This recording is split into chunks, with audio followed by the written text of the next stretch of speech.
Before we get into the video, I thought you might enjoy a few of the visuals I took when we went on a little trip to the engine yard at Belvoir Castle.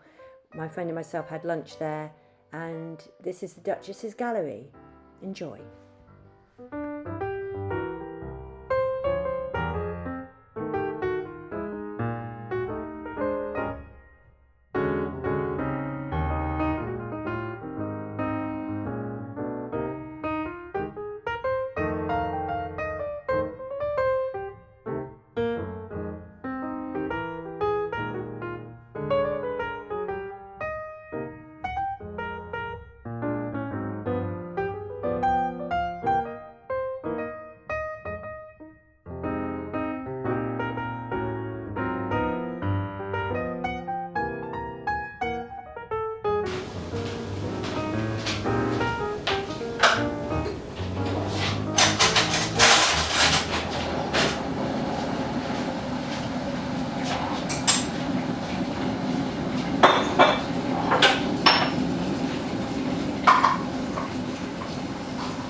Good morning and welcome. Thank you very much for joining me this morning.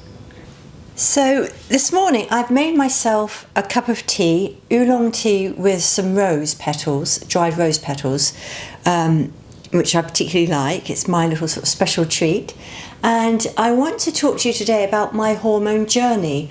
I thought it was time I shared my experience with hormones throughout my life, and also including my menopausal experience, because I hope that it might be of help to others. So I'll go back to the very beginning.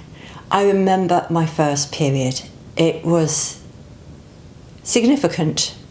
I can't remember quite how old I was, 12 or 13 I believe, and we were on our way back from holiday in Cornwall, which is a beautiful seaside place where my mother grew up. And we had to stop at all the petrol stations on the way home. This was well before there were really good motorways down there and dual carriageways. And it used to take 8 hours for us from Oxfordshire. And I remember feeling as though I was going to explode, I think is the best way. The pain was unbelievable. And I remember sitting in the car with my forehead against the glass. I mean, it was a summer's day, but the glass was cool and I found that soothing. And I was having diarrhea and terrible cramps, feeling sick. I don't think I was sick at that point, but I do remember leaving one of the petrol stations thinking I might going to survive the journey. Rather dramatic. But my period started then, and very painful, and my period life has always been painful. So throughout my sort of teens, my mother used to give me Codis, a dissolvable painkiller, and make me a hot water bottle, and it used to kick in, my period used to kick in on the way back from school. And she would meet me with these things, really, not more or less. I mean, we didn't have phones then, I couldn't tell her, but Again, I used to put my head against the glass of the coach window on the way back from school. And it just continued like that. I had intermittent periods as well. I went 8 months without one, which was joy oh joy at the time. I didn't understand any of the implications. And I was also told by my mother that, this is part of being a woman. This is what you have to put up with. So we didn't do anything about it. Didn't go and see the doctor. It was not what we did. So I put up with it. And I have to say, I put up with it all my adult life as well. So that was my early sort of experience with periods. Painful. I would have diarrhea. Occasionally I'd vomit. Twice I passed out. And I would say that was with the pain. And then in my early 20s, I was at college. I was doing a degree at the time in textiles, which is where I started my life in textiles. And I went to a busy pub. I think this was at our finals. And somebody sort of bumped into me, and I had this terrible pain in my breast. And then it hurt from there on. It was just touching it was so painful. So I went to see the doctor, and she found a lump. I had no idea it was there. It was tiny. And she found a lump. And that was my first experience of cysts, breast lumps. So again, throughout my fertile years, I've been in and out of the doctors with finding breast lumps. And I'll continue that story in a bit. But that was, I was 22, I think, when that was found. So that's young. And then as I got older, when I was at work, I used to have my very first job. I used to have a terrible time each month. The mechanics at the knitting factory where I worked would take it in turns to drive me home once a month. And even in hot summer weather, I would be putting on all the possible jumpers that anybody had available because I was so cold. I'd go blue, I'd shake. Again, always diarrhea. Could hardly stand at times. It was pretty horrendous, and they were so thoughtful. My colleagues over the years have been incredibly thoughtful and kind towards me. And then I remember at that same time I'd bought my first home, and I was there alone. I left a key at work, so if I didn't turn up one day, they could always come and find me because, I always turn up. But and I lived alone, and my family were a long way away, so they had a key as well to come in and rescue me if I needed rescuing. That was never needed. Again, a little bit dramatic, eh? A little bit dramatic. But I do remember going home and the pain being so bad, I'd go to bed. If I didn't get the painkillers, whatever I was taking at the time, if I didn't take the painkillers soon enough, they would not touch the pain. They wouldn't do a thing. It would just kick in and I'd writhe around. It was so horrible. But when it lifted after, say, it was at least 2 hours, sometimes going on for 4 hours, once it lifted, I felt so elated. There was this enormous, it's elation. I can't explain it any other way. And if I tried to walk, I felt as though I was floating above the pavement or above the floor. And if I wanted to stop, when you got to a junction at the edge of the pavement, I'd have to think about it way back, so I could stop myself in time, because I felt as though I didn't have enough control. I was just floating. So it was this sort of euphoria, I suppose, that came after the pain. But there was one time I remember lying in bed. The pain was so bad. I'd got my hot water bottle. I had a cat who tried to help me, bless her. She used to snuggle up and try and keep me warm. And the pain was so bad, and this thought crossed my mind, and even today it shocks me. I thought, I'll go and fill the bath with water, warm water. I'll get in, and if I go under, the pain will go away, it will stop. And it's that point I realised I'd contemplated drowning myself in the bath, which is obviously extreme. But I had, when I first had my home, I had a housewarming party and I had to phone my sister to say, could you bring some bread with you? I can't walk, I can't get out to the shops, I can hardly stand. And I remember being propped up in my kitchen. I hadn't got a cooker at the time, but I was in the spot where the cooker would have been, and propped up at my own party, so I could actually see through the party. But then the few days after that, I was at work, I couldn't do my work. I was sitting in the warehouse where they used to dispatch socks, and I was writing labels, and I couldn't even get that right. I was so addled, my brain was addled, I couldn't think straight. So I had all sorts of things. I had the pain, diarrhoea, I'd vomit, I'd pass out, my brain would go mushy, twice particularly bad, when you think, oh my goodness, what have I done to myself? And again, didn't really do much about it, but then when I was in my sort of late 20s, I went to stay with a friend down in Devon, and this friend I've known since I was a child. She was our next door neighbour, and very sadly she passed away last year on her 100th birthday. So very special woman to me, very important influence in my life. And I was staying with her, and I think I'll just pour some tea. A moment, so it'll be ready now. I was staying with my friend, and it was a Saturday morning. I got up and my period had started, and it was not good. So I went in to see her. She was invalided, so she used to stay in bed quite late in the morning and go to bed early in the evening.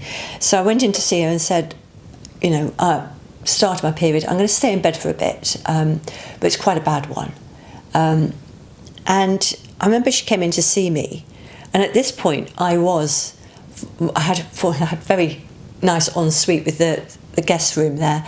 I was vomiting, and she got me a bucket because I said I'm going to have diarrhoea as well, and it was basically, I had the bucket, she held the bucket for me whilst I was sitting on the toilet. I'm sorry it's so graphic, but it's just to express it was bad. It was very bad. And then, to my astonishment, I started getting contractions. Now, there was no way I was pregnant. That just wasn't an option. And I remember her husband, bless him, he had a cold flannel on my forehead, and she went and phoned the doctor. And her doctor came out and examined me, and I felt like an empty cushion, because the contractions went on for some time, and then they just stopped. And he said, well, you need to go, as soon as you can get home, as soon as you're able to stand, because I couldn't stand, get home, go and see your doctor, you need to get this sorted, and I'll write a letter to him. So the following Tuesday I was fit enough to get on the train and the bus I caught that back to Leicester, and then I got a taxi from there to Loughborough, which is where I lived at the time, because I couldn't catch the bus from there. I just wasn't capable of lifting my case or getting on a bus. And then the following day I caught a taxi took a taxi to the doctor's. Unfortunately, he wouldn't examine me, and I don't know why. I don't know what went on there. It was a most peculiar, what's the word I want? Very singular chap, bit of a boffin, I'd say. He was quite funny. I found him quite amusing, but at this time I didn't find him amusing. And he didn't want to examine me. He wanted me to go on the pill. And I said, no, I don't want to. I don't need the pill for contraception at this time in my life. I don't want that because there's something wrong. I don't want to cover it up. I want to find out what's wrong. But that was my choice. So I had to leave. And I was so upset. I was so weak and so upset. So I decided a couple of days later, I'd phoned the surgery, and I spoke to the nurse, said, I don't know what to do. He didn't examine me. He wants to put me in the pill. I don't want to do that. What are my options? And she wasn't very happy that I'd phoned her, and I didn't realise I was supposed to phone the practice manager, and I didn't know there was one. I had no idea. And she said, well, book to see another doctor. So I did. Now, I don't know whether the information had gone through, but bless him, that doctor, charming man, he wouldn't examine me either. And I left there totally bewildered, feeling unsupported, lonely at that time. And yeah, pretty bad. I felt, didn't know what to do. And at this time I was in another another job in Leicester, and my MD there was particularly kind to me, actually. He was quite a difficult character at times, but I used to go and sell our wares to the major retailers in London, and I used to catch the train and go to London with all my samples. And this was the early days of mobile phones when they were like bricks, and he used to give me his mobile phone and he'd say, I'm going to call you to see how you are, because I'd sleep the whole way there. I'd get on the train, I'd fall asleep, because at this point I hadn't mentioned this, I was bleeding at this point 3 weeks out of 4. So everything was, I was getting weak. I was bleeding too much. And I'd fall asleep. I used to catch the bus into Leicester from Loughborough. I'd fall asleep on the way to work. I'd fall asleep at lunchtime. I'd fall asleep on the way back. And when I caught the train to see customers in London, I'd fall asleep all the way there. I'd do the business and sleep the whole way back. And this went on. The July was when I had the contractions down in Devon.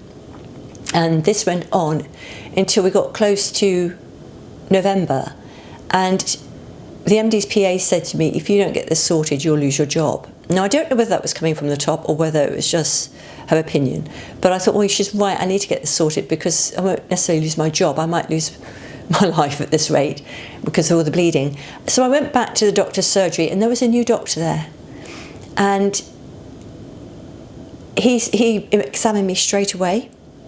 I had at that time private health care. I was in hospital within 2 weeks.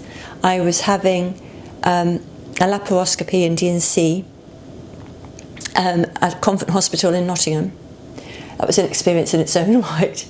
And it turned out I had massive polyps in my uterus, which is why I was bleeding so much. And one assumes the contractions were the uterus getting rid of one of these polyps. And yes, so that was resolved over time, really. That took time for me to recover, probably another 6 months before I fully recovered from that. I did get an infection post-op. I had gone into shock post-op as well. And yeah, it took me 6 months to get over that. And I never thought I'd feel right again, but I started to feel right, but still had heavy periods and painful ones. And then it came to, in my 30s, again it was getting quite bad, and I thought, well, I must go and see the doctor, I might have polyps again. And I went to see another specialist, and he did an exploratory laparoscopy, which was so quick, and so uninvasive in many ways. For me, emotionally, physically, I was, I came round in the recovery room, I was, bright as a spark, didn't have any after effects with that one. That was amazing, really. But he found that I had endometriosis, and I had a fibroid as well. So I went back in, I think it was about a month later for the actual work, and so they were zapped with a laser. And then from that time, things were easier, much easier. So then, let's have a sip of my tea. That's nice.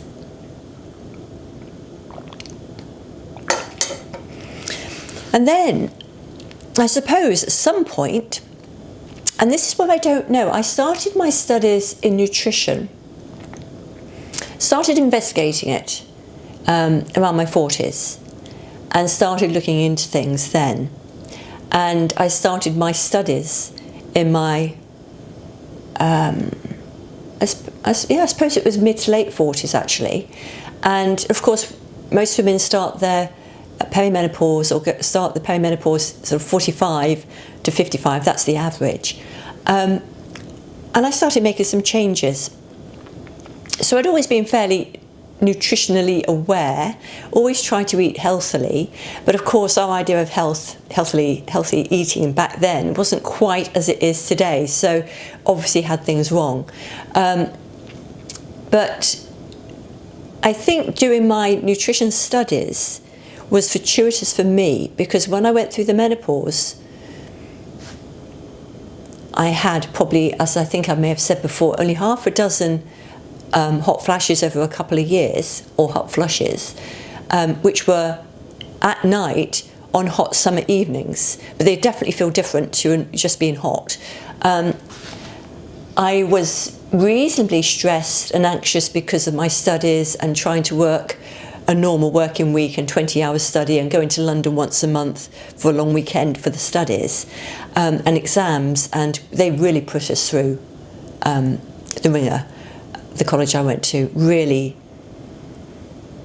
yes, so many people had already had 1 or 2 degrees, and so many people fell out of the course. We lost a lot of people. Even doctors joined us and didn't finish. So they did put us through it, and it was a very good course, and I'm glad they put us through it. But it was hard work. I'm not science-based, really.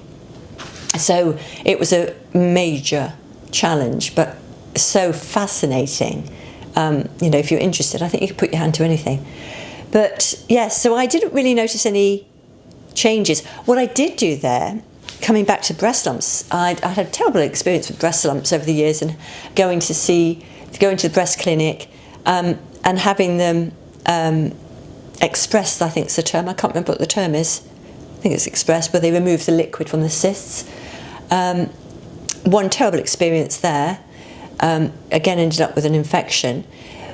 But I saw in my first year as a student nutrition, I saw one of the third years who I was her guinea pig. So you do clinical practice in your sort of second and third year to really hone our skills for when we go out into the world to work with people. And I was her guinea pig, and what health issue do you have? And I thought, well, there's nothing wrong with me, but I have breast lumps. So I thought, well, look, she's not going to be able to do anything with that, but anyway, I'll give it to her, because throughout my life doctors have said it's just one of those things, you're just one of those people. Anyway, I saw her, and she talked about alcohol, coffee, peanut butter. These were things that I was indulging in. Alcohol, not as much as I had been, because I already knew that was not good.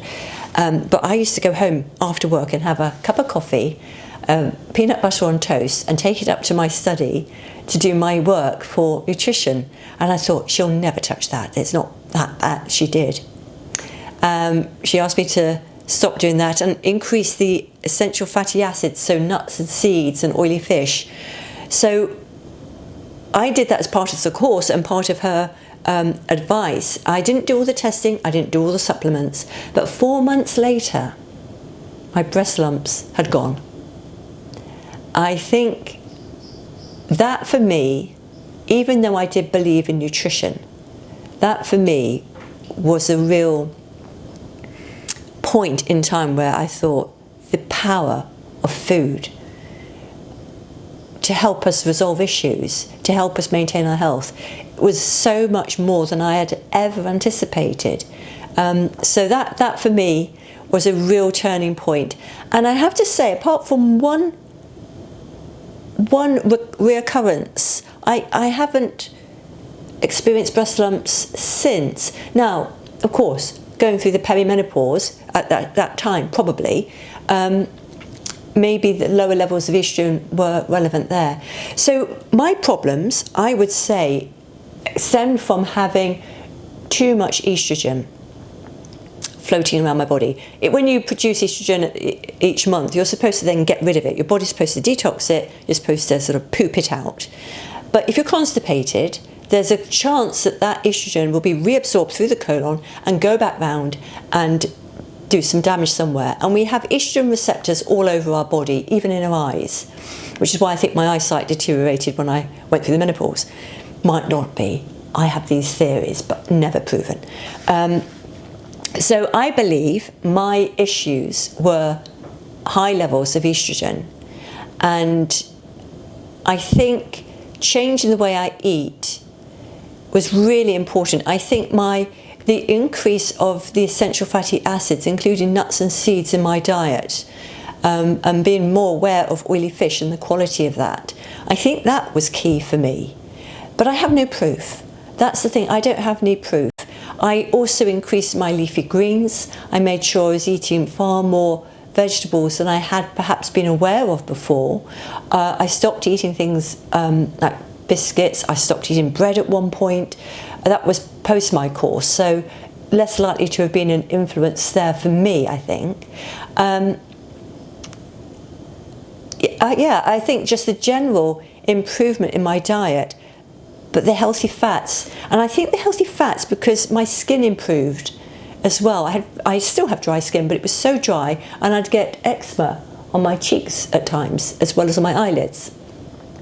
And I don't get that. Sometimes in the winter I might get some on my forearms, but generally my skin has been so much better. The quality of my skin, the texture, size of pores has been better. And I think it's because I've been eating more healthy fats. Hydrating probably better than I did, although I'm not one of those who carries a water bottle around with them. I did as a student, but I don't so much now. I will if I go out for a day, I'll take water with me, but otherwise I don't worry so much. I just drink when I'm thirsty and regularly, if you like. I start the day with a pint of water. But yeah, I think that was my key, was the general change in my diet with the knowledge I have as a nutritional therapist, the advice from the student that I had. Joanna Lutchins is her name. She was fantastic. And I was able, because at the time I couldn't tell her it had worked because I didn't know, I didn't see her after my second consultation, which was just a month later. I didn't see her again. So then I found her online a couple of years after, and so I contacted her to say, you know, what you did with me worked. I want you to know that, because we need to know if it works, because sometimes things work with the client. They don't come back and tell you, so you don't know whether they've left because it worked or whether they left because it just didn't work. So to get the feedback is always important. So I contacted her to say it worked. It was brilliant. So what else is there to tell you? So yes, I think I've been incredibly fortunate because my family history, menopause on my mother's side, hasn't been particularly good. It's been a hard time like many people. And at this time, I'm not on any medication at all. I'm not on HRT. I've never felt the need for it. I've always felt fine. Now, the only thing I think I may not benefit from by not doing that is bone density. I have no idea what my bone density is like. So that is something I am aware of, and possibly at this stage it might be, I need to check, it might be too late to try and improve bone density with HRT. I don't know. I need to look at the science. But yeah, I have no need for it. And I think it can be incredible. HRT, I don't know enough about it. I'm not a doctor. I'm a nutritional therapist. So what I'm saying now is personal thoughts on this, not recommendation at all. I know so many women who have benefited from it. And the science around bioidentical seems to be incredibly good. So it's something I think worth considering. But I never have, but maybe I should have done. I never thought about bone density at the time. But that's the only thing I haven't checked so far. But otherwise, I'm generally fine. I hurt my hip last week. Don't know how I've done that. But otherwise, I'm generally fine and have energy, enjoy life. I'm not as anxious as I used to be. I don't know whether that comes with age. They say wisdom. But yes. So if you are going through a terrible time, have faith. look at what you're eating. If you're eating high sugar foods, that can be exacerbating the situation. If your bowels are slow, have a look at how you can improve your bowel movement. Maybe I'll talk about that at some point in detail, because there's quite a lot involved there. And it's not always as straightforward as everybody thinks. It's just a funny statement to make, isn't it? So, yeah, if your bowel movement's not good, improving that would do you the world of good. Getting plenty of good quality sleep is key. And for anything in our life when it comes to health, sleep is key. And we don't really get fabulous quality because we've got electricity, we're up, we've got gadgets, we've got things that interfere with our systems, and so good sleep. And stress, I mentioned how stress and sleep I always think go hand in hand. If you're stressed, that's going to knock your hormones out of balance as well.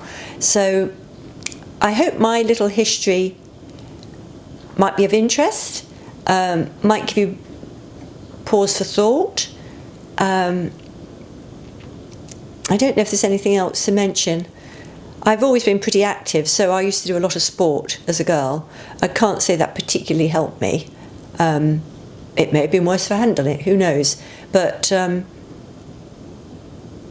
yeah, I think keeping the sugar low, particularly added sugars and the processed foods, and going for fresh foods is a foundational piece, as well as good sleep. And moving your body is important. So I hope this has been of use, as I say, and hope to see you again soon. And thank you. If you like this, please like and subscribe and share with people who might benefit. And I look forward to seeing you soon. Thank you. Bye. Cheers.